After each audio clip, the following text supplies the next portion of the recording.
What's going on, everyone? Welcome back to my channel, Grunt to Realtor. This is your Grunt Realtor, Miguel Rodriguez.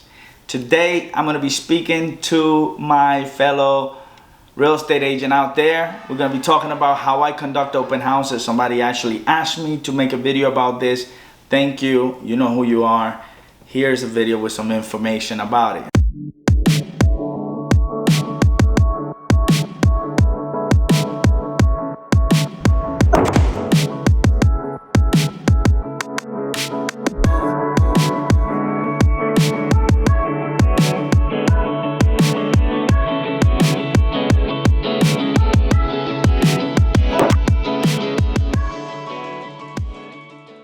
So open houses, great way to get in front of people.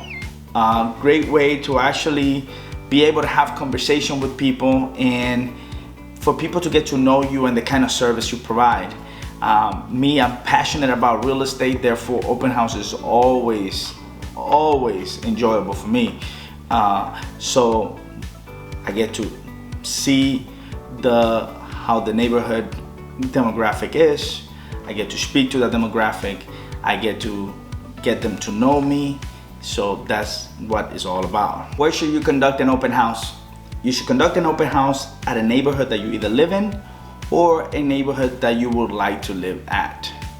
Because in the neighborhood that you live in, you know the neighborhood, and the neighborhood that you would love to live at, you will definitely be interested and you would find out everything that it is to know about that neighborhood. You want to provide value when you're having conversation to your future clients or prospective clients that you meet at an open house, right? So that's first and foremost. Now, how do I go about the process of conducting an open house? Activities that have to happen before you even get to the open house. What activities are those? Well, let's talk about this. First, you want to go ahead and get that open house booked up. If it is not your listing, maybe somebody in your brokerage, you can call another agent, just kind of on a way on how you guys can actually partner up to do the open house. That for me normally happens on a Monday. That way I have a whole week to prep for that open house.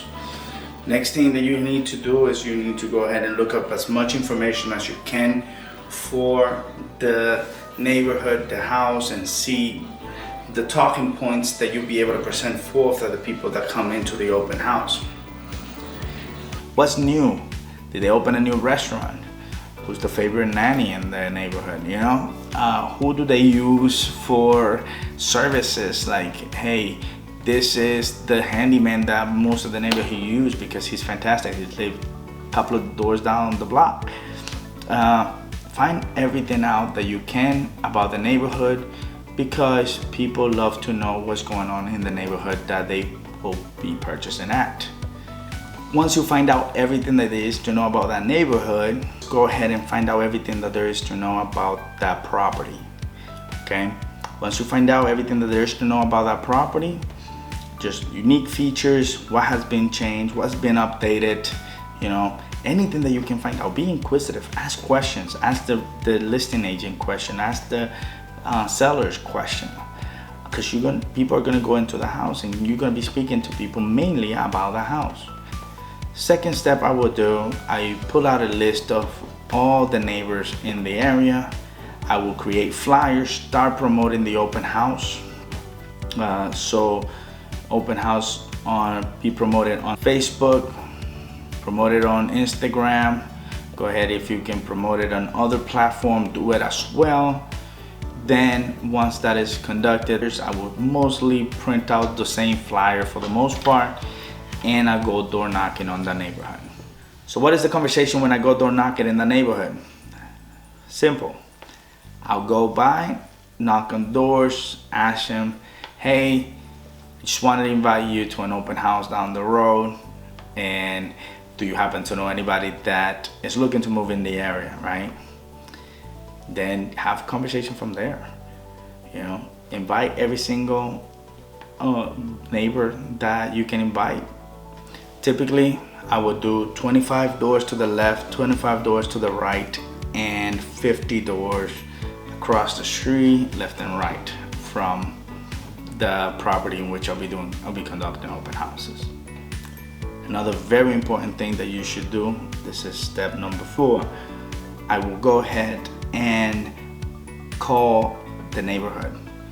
You can go on your MLS, you can find out the phone numbers, you have resources in which you can find out. If you don't, get a hold of the resources in which you can find out the numbers, the phone numbers for the neighborhood in which you are doing door knocking. So once you do that, you will call everybody.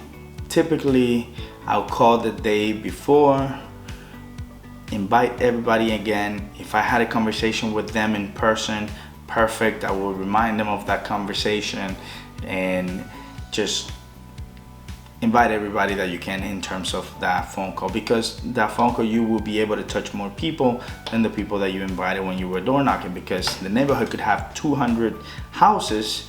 Well, you only door knocked in about 100 of them. Now you have the 100 more that you need to, touch on.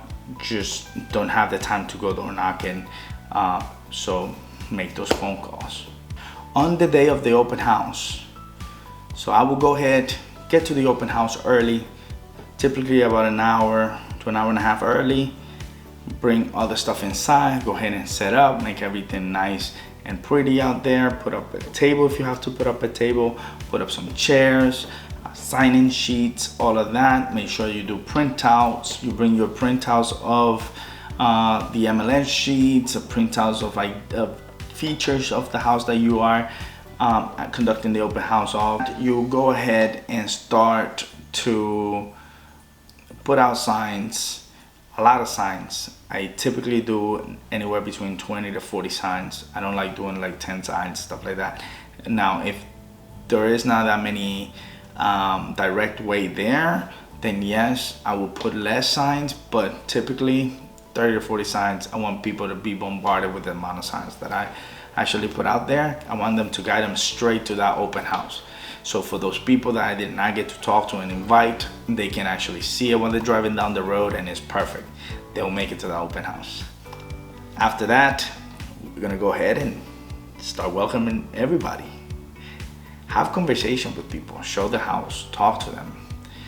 Don't just be there to show and just to try to get a number and a email address. Now, not to say, yes, get the phone number and email address, but talk to them as if you actually care. Because for me, I do it because I love what I do. I have a passion for real estate. I love speaking to people about real estate, and that's why I conduct open houses, because that allows me not only just to speak to people about the things that I love, but also in the process gain some new prospective clients. If you would like for me to go ahead and make a video about what kind of conversations I'll be having at open house, the kind of questions I ask during an open house, feel free to comment down below, or reach out to me on one of my social media, which I will be linking down below as well. As always, I'm very grateful that you stopped by.